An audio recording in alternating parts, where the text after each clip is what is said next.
आज हम आपको सच्ची घटनाओं पर आधारित टीवी शो क्राइम इंडिया की शूटिंग दिखा रहे हैं। क्राइम इंडिया के इस एपिसोड की कहानी रघुनाथ और उसके परिवार की है, जो आज से 10 साल पहले अखबारों की सुर्खियों में छाई रही। 5, 4, 3, 2, 1, एक्शन। वेलकम फ्रेंड्स, आपका स्वागत है क्राइम इंडिया के नए शो में। ये कहानी बहुत ही रोमांचक और रहस्य से भरी है। ये कहानी 10 साल पहले शुरू हुई इस बंगलो से।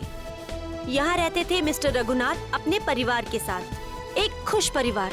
फिर सारी खुशियाँ एक पल में छिन गईं। 10 साल पहले इसी दरवाजे से रघुनाथ की 21 साल की बेटी अपने घर प्रवेश करती है, जहाँ उसे अपने पिता का सामना करना पड़ता है, जो थोड़े गुस्से में थे क्योंकि जूही अपने दोस्त के बर्थडे पार्टी से लेट वापस आई। पिता की प्रताड़ सुनते ही जूही अपने पिता को समझाने की कोशिश करती है कि पार्टियों में तो अक्सर देर हो सकती है, उसमें इतना अपसेट नहीं होना चाहिए। रघुनाथ अपनी बेटी की बात सुनते ही चिल्लाने लगते हैं। जूही पिता का डर सह नहीं पाती। वो अपनी भरी आंखों से अपनी कमरे की तरफ भागती है। कमरा बंद किए बिना खाए पिए जूही सो जाती है। इसका हम नाट्य रूपांतरण करते हैं।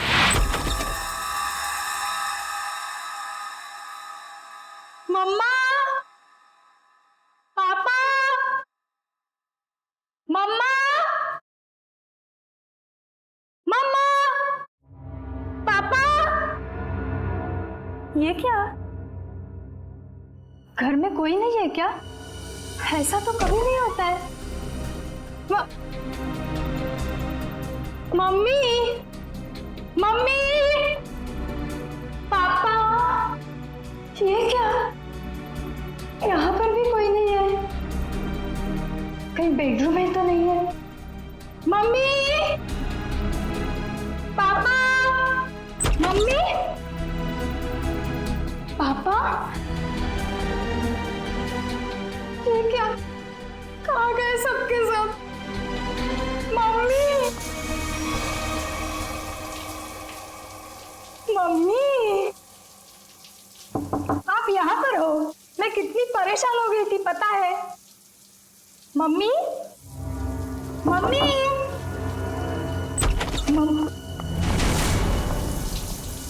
ये क्या? पानी का नल खुला छोड़ के मम्मी तो ऐसा कभी नहीं करती।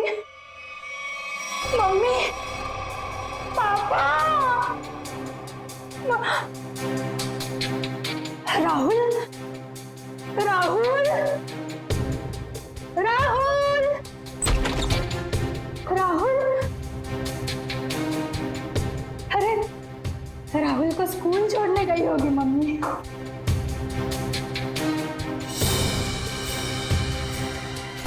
राहुल का स्कूल बैग, मम्मी राहुल को स्कूल छोड़ने गई। राहुल भी नहीं है। मम्मी, पापा, पापा की गाड़ी।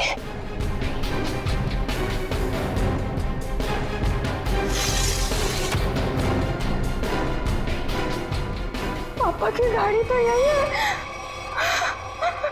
पापा तो ऐसा नहीं करते कभी। पापा।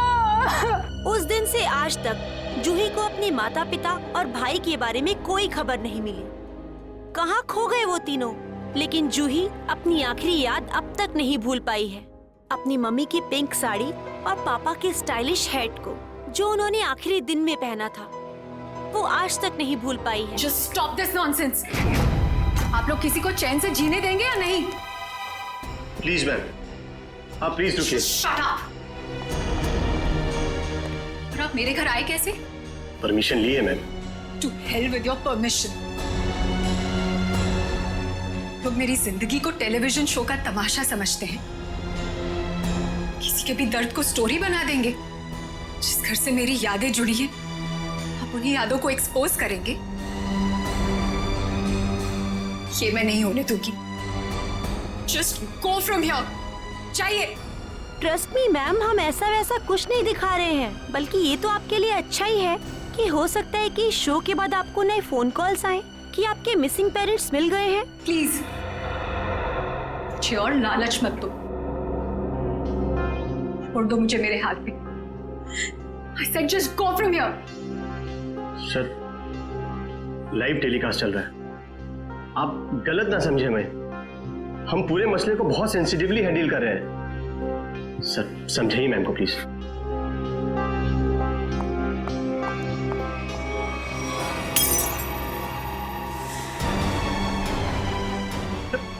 समझाइए ना, क्या करिए? तुम लोग जाते हो यहाँ से या मैं अपनी जान लूं? छोड़ो मुझे, छोड़ो मुझे, छोड़ो तुम मुझे। आज अपनी जान लेके दिखाऊंगी। उदय, उदय, कितना खून निकल रहा है। बैकअप, चलो चलो चलो, इन्हें हॉस्पिटल लेके चलो। चल चल।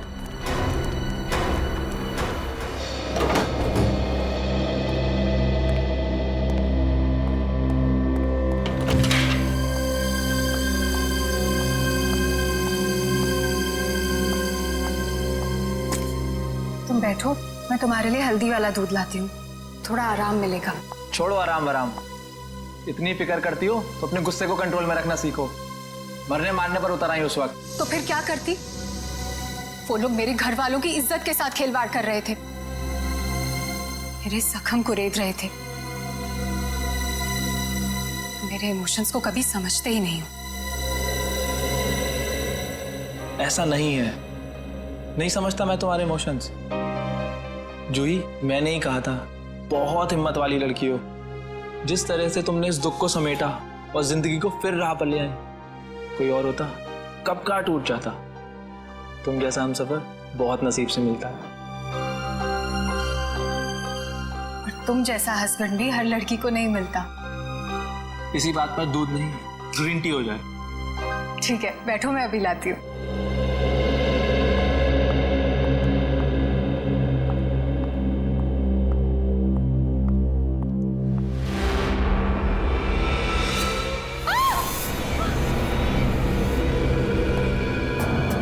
क्या हुआ जूही?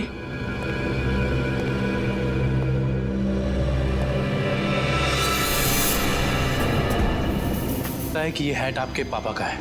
कोई निशानी, कोई पहचान? ये उनका फेवरेट हैट था। मैंने बचपन से उन्हें यही हैट पहनते देखा था। देखिए जूही जी, प्लीज बुरा मत मानिएगा, लेकिन इससे ये प्रूव नहीं होता कि ये हैट आपके पापा का है। कोई खास दूसरी पहचान, कुछ भी? उदय, इन्हें पापा के वो सारे फोटोज दिखाओ जिनमें उन्होंने यही हैट पहना था।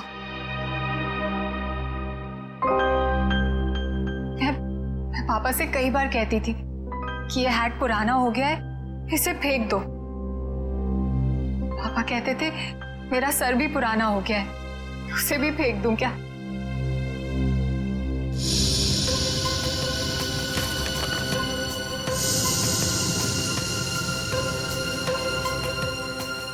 जूही जी, इसे देख के तो ये जाहिर नहीं होता कि ये हैट यही वाला है। हाँ, ये जरूर पता लगता है कि ये हैट भी इस जैसा ही है। आपको क्या लगता है मैं आपसे झूठ बोल रही हूँ? एक काम कर, जरा आप घर के खिड़की दरवाजे चेक कर। जी सर। जूही जी, आप जो कह रही हैं वो तो हम मान लेते हैं, लेकिन ये हैट यहाँ पे आया कैसे? अपने आप तो नहीं आया। जी सर, किसी ने तो इसे यहाँ रखा ही है। आपको किसी पे शक? नहीं सर, पीछे के सारे दरवाजे और खिड़कियां अंदर से बंद है सर। इसका मतलब जो भी अंदर आया उसके पास मेन डोर की चाबी थी। जूही जी, आपने अपने घर की चाबी किसी और को भी दी है क्या? नहीं तो। हाँ, मुझे याद आया। एक्चुअली कुछ दिन पहले शॉपिंग आर्केड में मेरा पर्स चोरी हो गया था और घर की चाबियां भी उसी में थी। बड़ी लंबी प्लानिंग की गई है, लेकिन 10 साल बाद ये हैट यहाँ रखने का क्या मतलब हो सकता है? पूरा का पूरा परिवार गायब होता और किसी को भी पता नहीं चलता। ऐसे कैसे कोई गायब हो सकता है? सर, पुलिस रिपोर्ट में लिखा है कि ना किसी ने चीखने चिल्लाने की आवाज सुनी, ना ही कोई गोली चलने की आवाज सुनी। सर, जब ये हुआ तब जूही अपने ऊपर वाले बेडरूम में सो रही थी और बाकी के परिवार के लोग नीचे थे, तो अगर शोर शराबा होता तो जूही को जरूर सुनाई देता। एग्जैक्टली। अच्छा, इस वॉचमैन का क्या कहना है? सर, उसने बताया कि उसने ना किसी ऐसे आदमी को और न ही ऐसी किसी गाड़ी को बाहर जाते हुए देखा। सर यहाँ तक कि सर रघुनाथ जी की फैमिली को भी उस घर से बाहर जाते हुए नहीं देखा। सर रिपोर्ट में ये भी लिखा है कि घर में जबरदस्ती अंदर आने का कोई निशान भी नहीं मिला था। सर एक बात समझ में नहीं आ रहा, जब घर के सारे लोग गायब हैं तो ये जूही कैसे बच गई? वही तो, जूही को क्यों छोड़ा है? सर हो सकता है उसे जानबूझकर किडनैप नहीं किया गया, ये भी कोई साजिश हो। अच्छा, उस हैट पर से कोई उंगलियों के निशान मिले? हाँ सर, उस हैट पे 5 लोगों के उंगलियों के निशान मिले हैं। 2 तो जूही और उसके हस्बैंड के हैं, बाकी के मैच नहीं हुए हैं। जूही और उसके पति के उंगलियों के निशान, हो सकता है 10 साल बाद जब अपने पिता की हैट देखी तो दोनों ने उठाई होगी। सर अखबार की एक कटिंग में लिखा था कि रघुनाथ जी के एक भाई है हिमांशु, जिनसे उनकी ज्यादा बनती नहीं थी। दोनों भाइयों में प्रॉपर्टी को लेकर कोई झगड़ा चल रहा था। और बाद में हिमांशु ने जूही से कुछ पुराने इन्वेस्टमेंट्स लौटाने के लिए कहा था। सर दया, इस हिमांशु के बारे में पता लगाना पड़ेगा। सर एक और बात पता चली है। क्या? सर जब हम इस केस के फाइल्स लेने गए तो वहां से पता चला कि ये फाइल्स इंस्पेक्टर विजय भी 2-3 दिन पहले लेकर गए थे। इंस्पेक्टर विजय? दया, इंस्पेक्टर विजय तो रिटायर हो चुका है, और फिर भी उसे इस केस में दिलचस्पी क्यों? रिटायरमेंट के बाद में तो केस छोड़ देना पड़ता है। नहीं नहीं नहीं नहीं, ये नहीं हो सकता। या तो रघुनाथ जी का केस सॉल्व होगा या तो रिटायर्ड इंस्पेक्टर विजय डिसॉल्व होगा। ये मेरी भी जिद है। और रंजीत, मैं बहुत नजदीक पहुंच गया हूं। किसी भी दिन कमिश्नर के पास पहुंच सकता हूं। सर्विस के दौरान 99 केस और रिटायरमेंट के बाद ये पहला केस, यानी हो गए पूरे 100। रंजीत, मैं बाद में फोन करता हूं। मैं देख के आता हूं क्या गिरा है।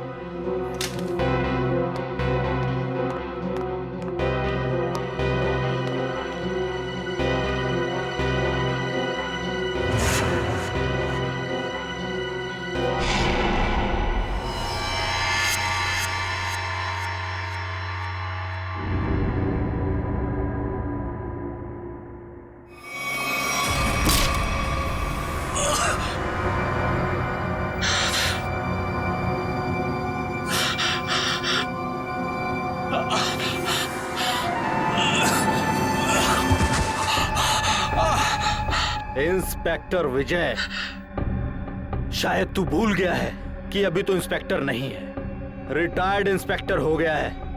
बस अब तेरी कहानी खत्म।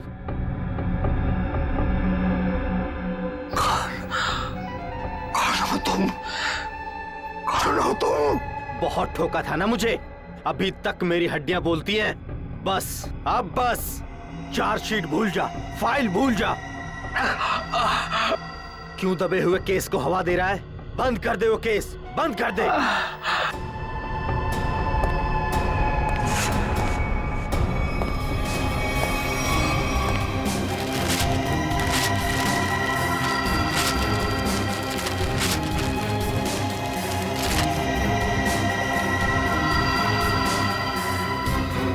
तकरीबन 10 साल हो गए और अब तो सिर्फ उनकी यादें हैं। हम जानते हैं जो भी हुआ, लेकिन उनके केस के बारे में कुछ नई बातें सामने आई हैं, तो सोचा क्यों ना आपसे ही पूछ लें।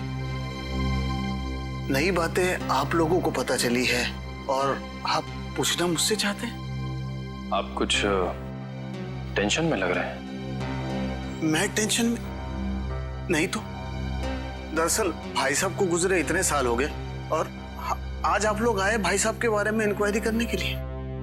चलिए उनके बारे में नहीं तो आप ही के बारे में बात कर लेते हैं।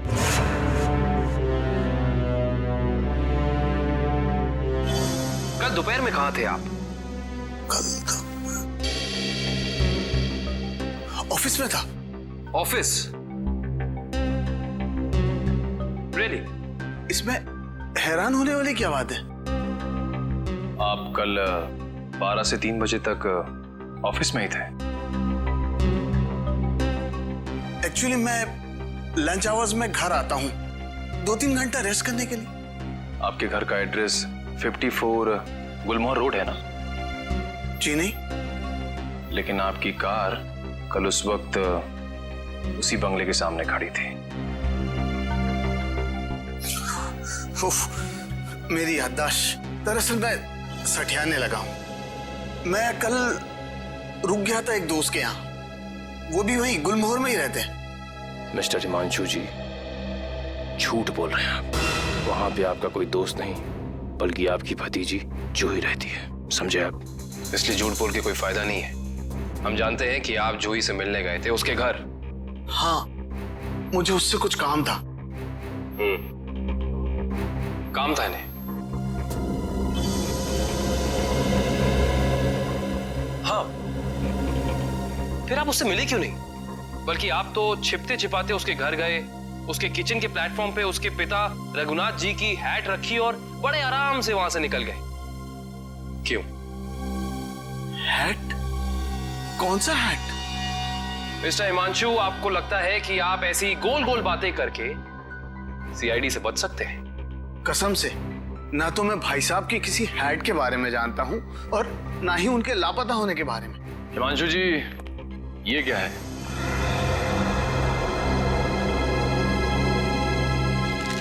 बॉन्ड्स है, मेरे ही है। यही चुराने गया था मैं वहां। बॉन्ड्स? हिमांशु जी, आप अपने ही बॉन्ड्स चुराने गए थे? मिस्टर हिमांशु, आप क्या बचपन से ही ऐसी बेफिजूल की पहेलियां बुझाते रहते हैं? पहली नहीं, सच कह रहा हूं। मैंने और भाई साहब ने मिलकर इन्वेस्ट किया था इनमें, लाखों के है। भाई साहब लापता हो गया और जूही कब्जा करके बैठ गई, दे ही नहीं रही थी। क्या करता, अपनी ही चीज चुरानी पड़ी। हिमांशु जी, चलिए मान लिया एक पल के लिए कि आप सच बोल रहे हैं, लेकिन मैं सच ही कह रहा हूं, लेकिन एक बात आप लोगों को बोलना भूल गया। जैसे ही मैं बॉन्ड्स लेकर वहां से निकल ही रहा था कि अचानक दरवाजा खुलने की आवाज आई। मैं घबरा कर छुप गया। मुझे लगा कि शायद उदय या जूही होंगे, लेकिन कोई और ही था। कौन था? मैं उसका चेहरा तो नहीं देख पाया, सिर्फ पीठ ही देख पाया। लेकिन इतना तो तय है कि वो उदय नहीं था, क्योंकि वो उदय से काफी लंबा और तगड़ा था। बाल लंबे थे, जैकेट पहन रखी थी और शायद जीन्स थी। अच्छा, और कोई खास बात याद है आपको? कोई खासियत, जैसे उसे भीड़ में देखे तो पहचान लें? हाँ, उसके शूज क्रोकोडाइल लेदर के थे। Crocodile leather?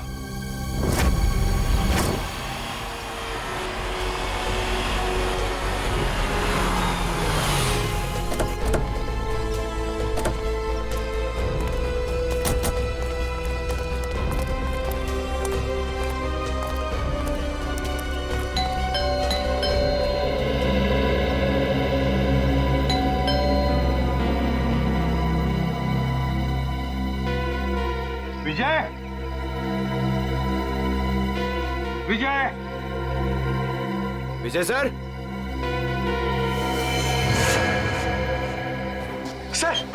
सर दरवाजे में से धुआं आ रहा है सर।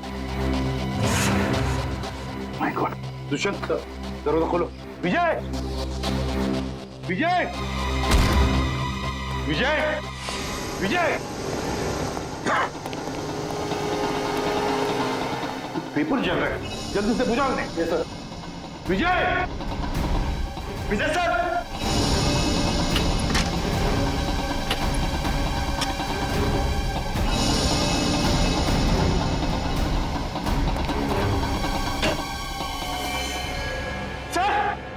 सर जल्दी आइए।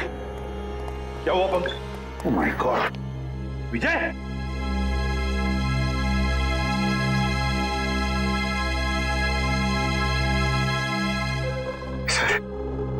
सर ये मर चुके हैं। सिर पर वार किया है, गोली भी चली है सीने में। सर, दो गोलियां लगी हैं। माय गॉड,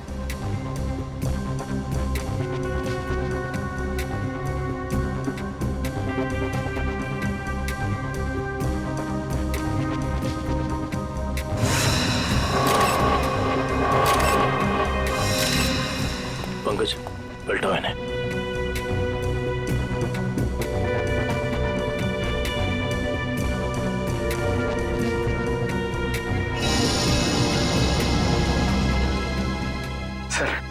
सर ये कैसे हो सकता है सर? विजय जी इतने सीनियर और एक्सपीरियंस ऑफिसर हैं, फिर इन्हें इन्हीं के घर में गोली मार दी। जिसने भी ये किया है पंकज, जो खिड़की का शीशा तोड़ा, बोल्ट नीचे किया, खिड़की खोलकर अंदर आके यहाँ चुप कर बैठा होगा। शायद आवाज सुनकर विजय इस कमरे में आया तो उसने विजय के सिर पर वार किया और फिर 2 गोलियां भी डाल दी। सर लगता है कि खूनी और विजय जी की कोई पुरानी दुश्मनी थी, इसीलिए रिटायरमेंट के बाद मौका मिलते ही इन्हें मार डाला। ये भी तो हो सकता है ना दुष्यंत कि विजय किसी मुजरिम के लिए खतरा बन गया था, शायद उसी ने किया हो। ढूंढो इस कमरे को अच्छी तरह, एक एक कोना छानो और पंकज कुछ ना कुछ तो मिलना चाहिए, ढूंढो अच्छी तरह से।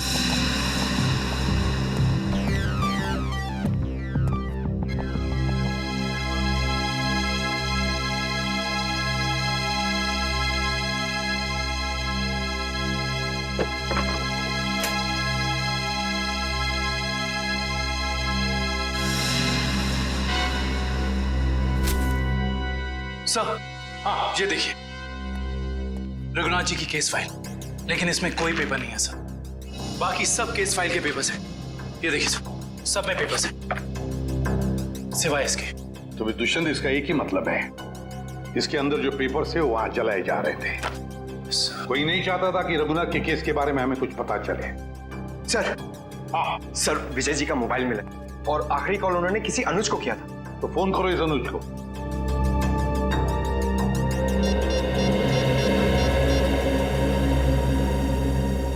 हेलो अनुज कुल्फी वाले, अरे यार मैंने 10 कार्टन मलाई कुल्फी बोली थी, क्या हुआ? अभी तक भिजवाई क्यों नहीं?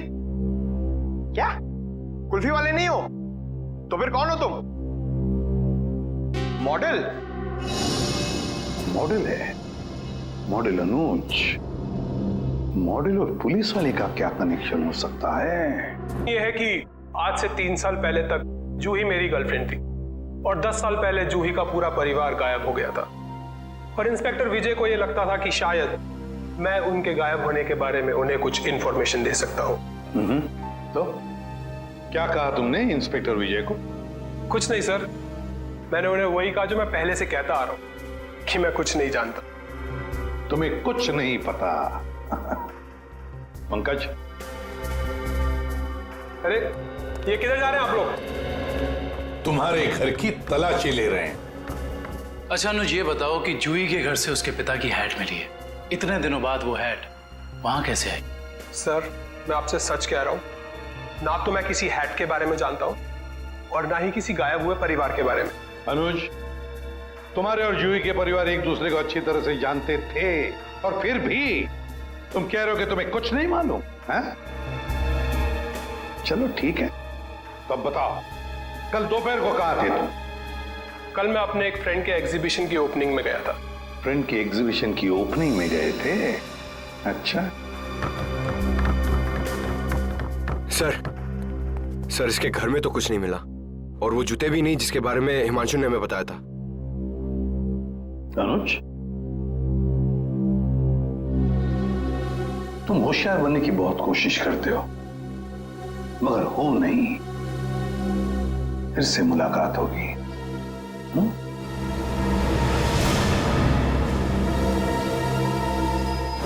तो समझ में नहीं आ रहा ये आदमी चाहता क्या है। जो एक तरफ वो जूही के घर में हैट रखता है और दूसरी तरफ विजय को मारकर केस के फाइल्स, पेपर्स और फोटोज मिटा देता है। क्यों? लगता है उसे पता चल गया था कि विजय जल्दी अपराधी को पकड़ने वाला है, लेकिन एक बात समझ में नहीं आ रही है कि उसने रघुनाथ की हैट जूही के घर में क्यों रखी? क्या सोच रहा है वो? कोई ना कोई चाल तो जरूर है दया, इसके पीछे कोई ना कोई चाल तो है। ये केस कुछ ज्यादा ही उलझा हुआ है सर। वैसे विजय के काम करने के तरीके को मैं अच्छी तरह से जानता हूं। वो सारे के सारे अंडे एक ही टोकरी में कभी नहीं रखता। इन्वेस्टिगेशन की अलग अलग कड़ियां वो अलग अलग जगह पर रखता था। सर विजय के सारे रिलेटिव्स से पता किया, किसी को भी मालूम नहीं है कि वो कर क्या रहा है। उसके मोबाइल से कुछ पता चला? नहीं सर, कुछ पता नहीं चला। वे देखना पड़ेगा मौत के कुछ दिन पहले विजय कहां कहां गया था, किस किस से मिला था। सर इंस्पेक्टर विजय के घर पे हमें जो जले हुए कागज के टुकड़े मिले थे उनमें से ये टुकड़ा आधा जला हुआ है और इस पर नवदीप गराज लिखा हुआ है। नवदीप गराज? दया, विजय ने ये नाम ऐसे नहीं लिखा है। जरूर इस गराज का इस रघुनाथ के केस से गहरा संबंध है। जरूर कोई ना कोई गहरा संबंध है। विजय सर हाल ही में एक सेकंड हैंड कार के बारे में पूछने आए थे। Second hand car? जी हाँ, एक व्हाइट कलर की सेडान कार बेची थी 10 साल पहले। विजय सर उसी के बारे में पूछने आए थे। उस गाड़ी के कोई रिकॉर्ड या पेपर्स होंगे आपके पास? जरूर सर, हम रिकॉर्ड हमेशा पक्का रखते हैं। गाड़ियों का मामला है, क्या पता कब कोई चोरी की निकल आए। शेखर, वो जरा गाड़ियों की सेल डिटेल की फाइल लेके आना। याद है ये गाड़ी किसने खरीदी थी? जी हाँ, कोई गिरीश साहब थे, उन्होंने खरीदी थी। ये लीजिए सर। ये लीजिए, ऊपर ही रखे हुए हैं, विजय सर को दिखाने के लिए ही निकाले थे।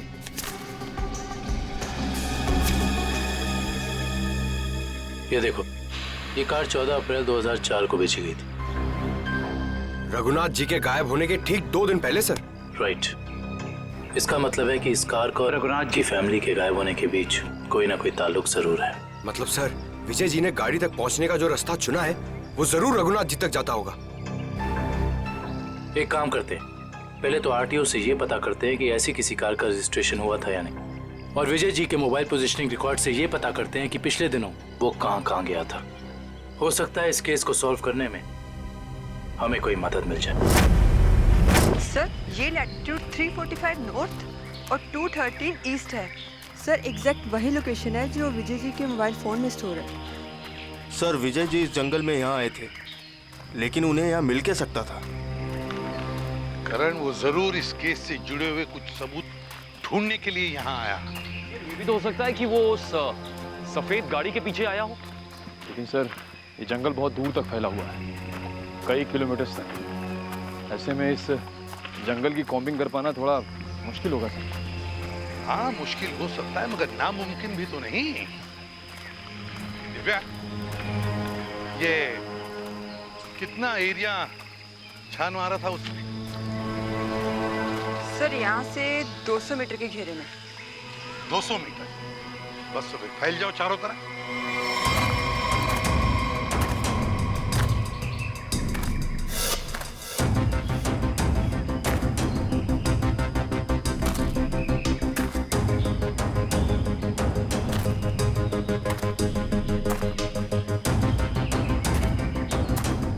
सर। हाँ हाँ निखिल। सर, हाँ, ये देखिए सर।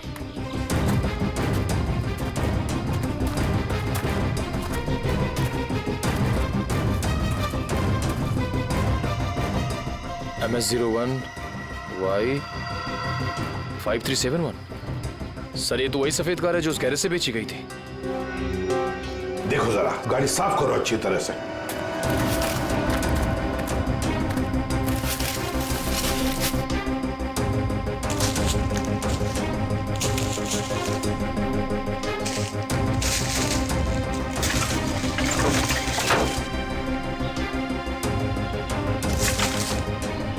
साफ करो, अच्छी तरह से साफ करो।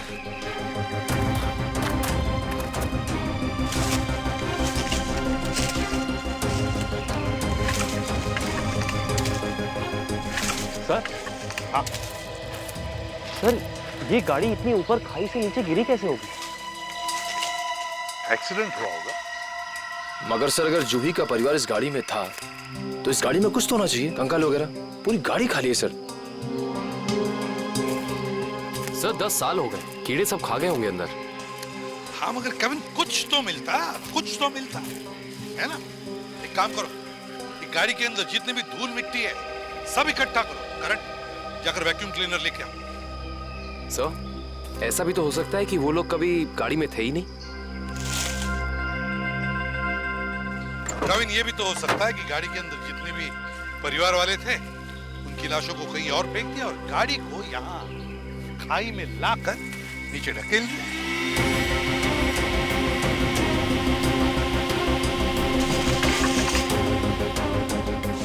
सर। हाँ। ये देखिए सर, लॉकेट। सर, ये तो जूही की माँ का लॉकेट है। बिल्कुल ऐसा ही लॉकेट मैंने उन्हें एक फोटो में पहने हुए देखा। जूही की माँ का लॉकेट? जी। फिर उसका एक ही मतलब हो सकता है कि जूही के परिवार वालों को इसी गाड़ी में लाया गया और फिर उनकी लाशों को कहीं और ठिकाने लगा दिया और गाड़ी को यहाँ इस खाई में लाके ढकेल दिया ताकि कोई सबूत न रहे। ना रहेगा बांस, ना बजेगी बांसुरी। जी सारुंके साहब, कुछ पता चला? अरे यार अभिजीत, ये बात गलत है यार। आते ही धन्य से सवाल कर देते हो। मैं यार आए हो, हाल चाल पूछो, अपने बताओ। मतलब हाल चाल? अरे हाल चाल पूछने वाला था सर। कैसी हैं तारिका जी? अरे भाई साहब, मैं अपने बारे में बात कर रहा हूँ भाई। मेरे भी तो हालचाल पूछ सकते हो ना यार। आपके? हाँ, क्यों? हाँ, क्यों नहीं। आपके हालचाल कैसे हैं आप? हाँ, मैं अच्छा हूँ। ये हुई ना बात। अब आओ पूछो। अरे आए हो, हालचाल पूछो, हाय हेलो करो, काम तो होता ही रहता है, बताएंगे ही ना। अब बताओ क्या पूछ रहे थे तुम? ये जो धूल मिट्टी मिली थी कार में से, हाँ, इसमें से आपको कुछ मिला? हाँ विजय, इस मिट्टी में से हमें एक नाखून का टुकड़ा मिला और कुछ बाल मिले। उनमें से एक बाल किसी 40 साल की महिला का है और ये नाखून का टुकड़ा किसी 10-12 साल के बच्चे का है। और इन दोनों का रिकॉर्ड नहीं है हमारे पास। जरूर ये जूही की माँ और उसके भाई का होगा। और बाकी बाल के टुकड़ों का अभी भी टेस्ट चल रहा है। रिपोर्ट लेने गई है श्रेया। सर, पता चला है कि रघुनाथ जी की फैमिली के गायब होने के कुछ दिन पहले ही उन्होंने अपने खास एम्प्लॉय मुकेश को नौकरी से निकाल दिया था। मुकेश? कहीं सबके पीछे इस मुकेश का हाथ तो नहीं? सर, जो बाल के टुकड़े टेस्ट के लिए गए थे उनमें से एक बाल का डीएनए मैच हो गया है। किसका है? भानु नाम है उसका। अंडरवर्ल्ड का कॉन्ट्रैक्ट किलर है, सुपारी लेके मर्डर्स करता है और कई मर्डर केसेस भी चल रहे हैं उस पर। भानु?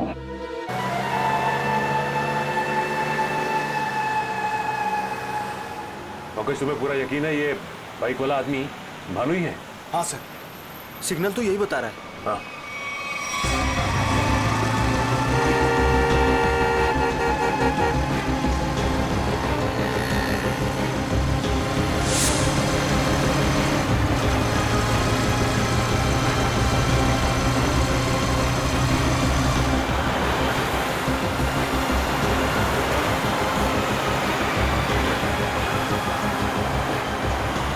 अचानक गायब कहाँ हो गया?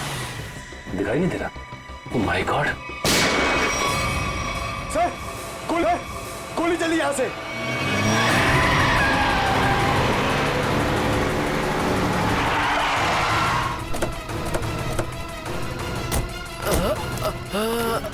बताओ भानु, कैसे हुआ ये सब? बोलो भानु, कैसे हुआ? बोलो Bhanu. Tiger point. Tiger point पे क्या Bhanu? Bhanu! Oh my God! ये तो मर चुका है।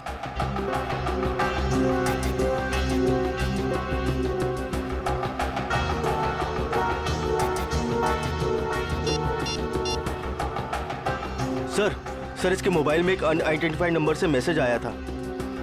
एक मिनट।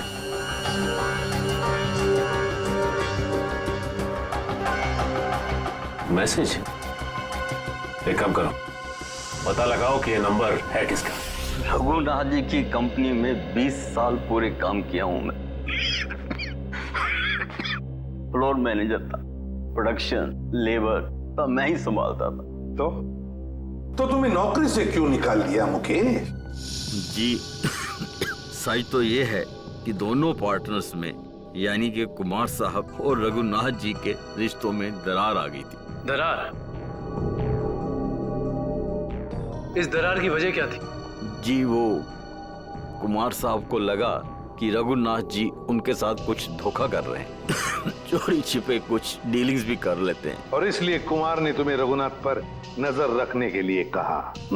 जी हाँ, मैं रघुनाथ जी की हर खबर कुमार साहब को देता था। वो किससे मिलते हैं, क्या डील करते हैं, क्या लेन देन है, सब।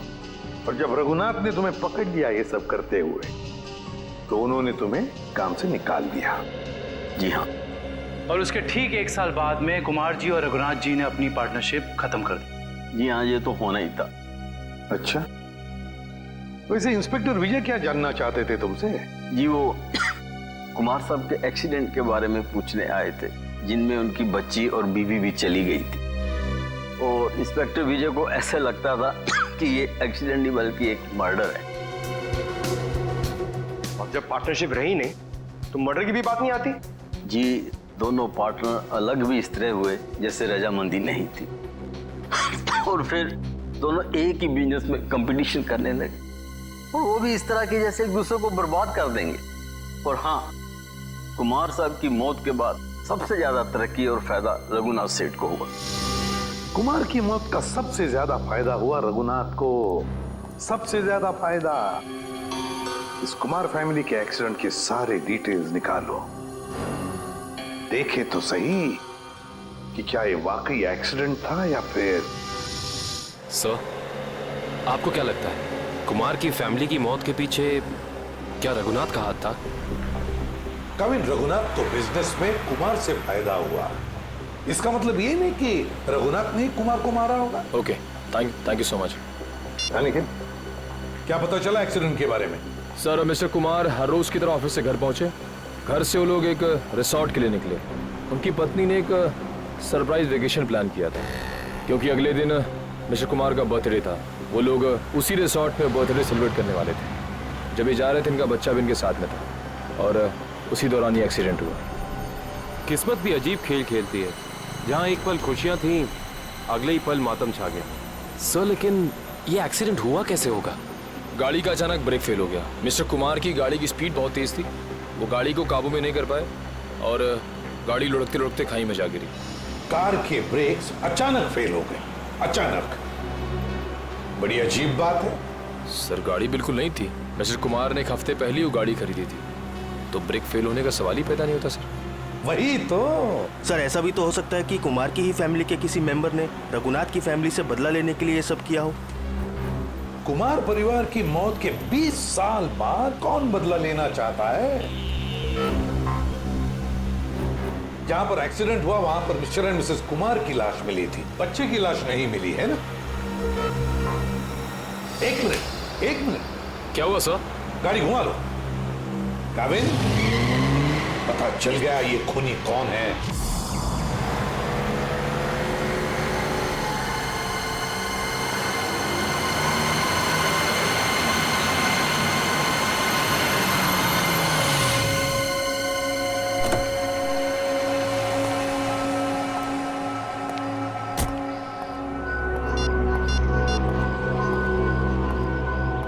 हेलो, हाँ मैं पहुंच गया हूँ 42 माइलस्टोन के पास। अब क्या करना है? क्या पुल के नीचे 42 माइलस्टोन की तरफ? अच्छा ठीक है।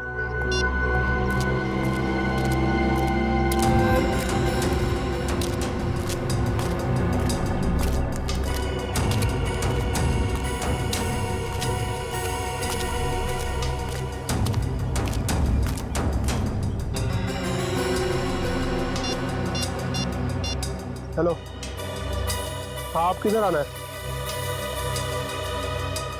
ये लेफ्ट राइट क्या लगा रखा है? पागल समझ रखा है क्या?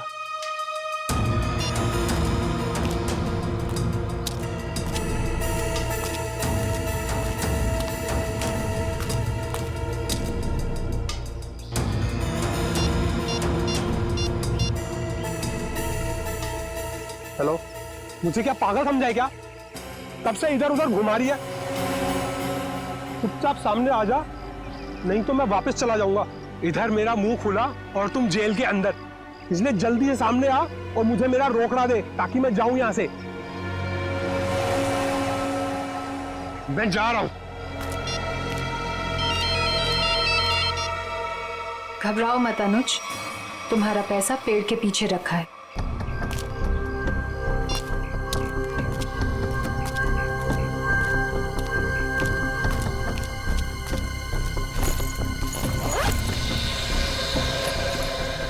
वाह रे वाह, क्या तकदीर है मेरी। तो जैसे सोने के अंडा देने वाली 2-3 और मुर्गियां मिल जाए तो लाइफ सेट। कौन तुम मेरी चिंता मत करो अनुज, वादे के मुताबिक ये तुम्हारी आखिरी पेमेंट है। अरे बेवकूफ, सोने का अंडा देने वाली मुर्गी को कभी छोड़ता है कोई? अनुज भूलो मत, तुमने वादा किया था। अरे एक ब्लैकमेलर की बात पे तुमने यकीन कर लिया। चलो, थैंक यू।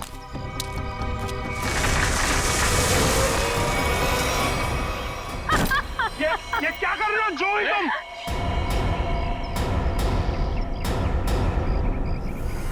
तुम क्या समझते हो अनुज? तुम मुझे ब्लैकमेल करते रहोगे और मैं सहती रहूंगी? हमसे उस्तादी बहुत भारी पड़ेगा तुमको। Shut up. यहाँ वही होगा जो मैं चाहूंगी। सोचो अनुज, अगर मैं तुम्हारा मर्डर करवा दूं, तुम्हारे टुकड़े टुकड़े करके चील कौओं को डलवा दूं, तो यहाँ तो किसी को इस बात की हवा तक नहीं होगी। जैसा तुमने अपनी फैमिली के साथ किया था। एक बात याद रखना, जो आदमी शर्ट सिलवाता है वो उसके अंदर बटन की जगह भी छोड़ता है। अगर मैं मरा तो मेरा एक पैकेट सीआईडी को पहुंच जाएगा और फिर तेरा डम डम डिगा डिगा। Just shut up। तू क्या समझता है? तू झूठ बोलता रहेगा और मैं मानती रहूंगी? तू जैसा लालची इंसान अपने नुकसान के लिए कुछ नहीं करेगा। ये क्या है ये? जुई, ट्रिगर दब जाएगा, इसको नीचे कर। जुई, तमंचे को नीचे कर प्लीज, इसको अंदर डालो। ट्रिगर दब जाएगा जुई।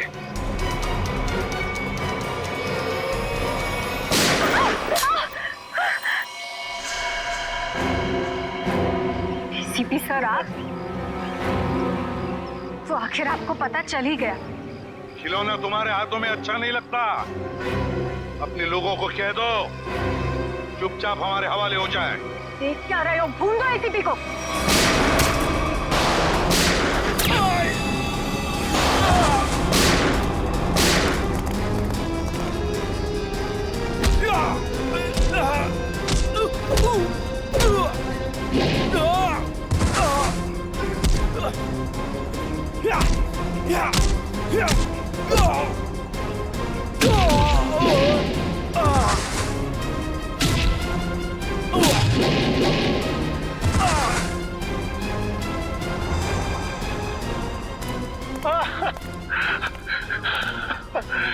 नहीं सर, मैं छोटा मोटा ब्लैकमेल हूँ सर।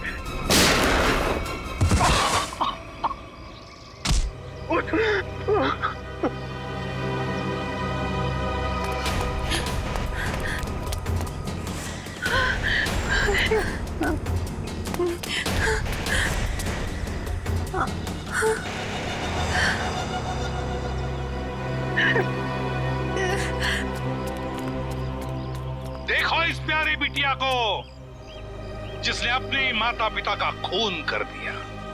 बताओ क्यों मारा तुमने अपने माता पिता को? वो मेरे माता पिता नहीं थे, उन्होंने सिर्फ मुझे गोद लिया था।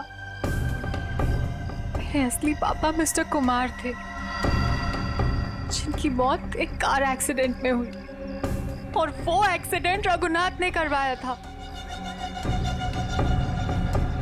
और अपनी माता पिता की मौत का बदला लेने के लिए तुमने रघुनाथ और उसकी बीवी को मारने का प्लान बनाया, और उसके लिए तुमने भानु को पैसे भी दिए, है ना?